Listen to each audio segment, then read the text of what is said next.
It wasn't supposed to fall apart like this. Prince Harry and Meghan Markle were once the golden couple of modern royalty, breaking free from the palace walls with the world watching in awe. They had the attention, the sympathy, and the perfect opportunity to build something big. But fast forward to now, and it's all slipping through their fingers. Netflix has quietly cut ties, not with a headline, not even with a formal goodbye, just silence. And in Hollywood, silence says everything. When the Sussexes signed that $100 million Netflix deal, it was meant to be the start of a media empire. Powerful documentaries, original series, content that would redefine their image. But the reality? A brief docu-series that didn't have staying power, and content around the Invictus Games that barely made a ripple. Behind the scenes, Netflix executives were paying close attention. Reports started surfacing that Archewell Productions, their media company, was chaotic. Staff were leaving, communication was poor, and creative direction seemed lost. What they were presenting to the world didn't align with the actual output. And in the streaming world, you can have buzz, but without consistency, you're out. Then came Spotify. Meghan's podcast Archetypes was marketed as her bold return to storytelling, a personal platform beyond royal gossip. But after just one season, it was done. Spotify execs were blunt.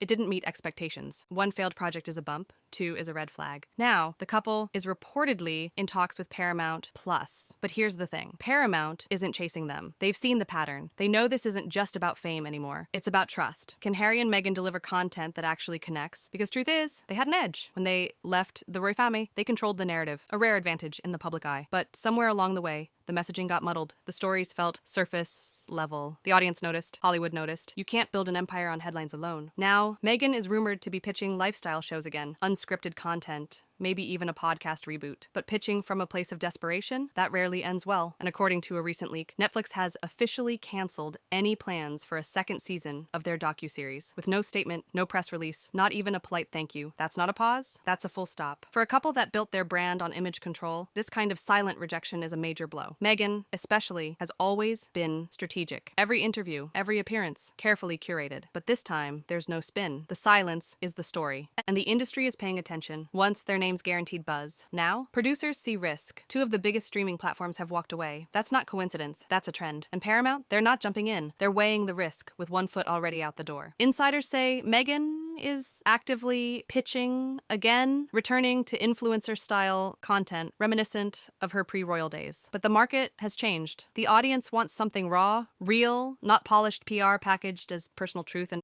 staying quiet isn't helping. After multiple public flops, disappearing from the spotlight doesn't feel like regrouping. It feels like retreat. Critics are shaping the narrative now. Every unconfirmed rumor spreads like wildfire. Every partner who walks away feels like another vote of no confidence. And in an industry built on perception, that matters. Behind closed doors, there's urgency. Meghan and Harry know time is running out. No new deals, a string of underwhelming projects. The clock is ticking. And if the next venture fails, they won't just be seen as media flops. They'll become a cautionary tale. Sure, there are whispers of a rebrand, fresh partnerships, a second act, but the days of automatic green lights are gone. Hollywood wants data, not drama. And unless the Sussexes can completely rewrite the script, they're going to find every meeting colder than the last. Paramount Plus might be their final shot, but even that door is barely open. Execs there know the pattern. They've seen how Netflix and Spotify invested millions and ended with silence and disappointment. At this point, it's not about a show or a podcast. It's about whether anyone still believes in the brand they're trying to sell. Once celebrated as brave disruptors, Harry and Meghan are now being described as inconsistent, overly controlling, and out of touch. Their content feels hollow. Their storytelling lacks depth. And audiences? They're not buying it anymore. Former collaborators are backing away. Even longtime supporters are starting to question what the mission really was in the first place. There's still value in the Sussex brand, but only if they rebuild from the ground up. That means transparency, vulnerability, honesty, because right now, what people see isn't a couple rewriting the rules. They see two public figures holding on to a dream that just isn't working anymore. And the saddest part? They had everything. The platform, the momentum, the public's support. But instead of crafting a legacy rooted in substance, they chased spectacle. And now, with Netflix gone, Spotify done, and Paramount unsure, one question remains. Do they even know how to bounce back?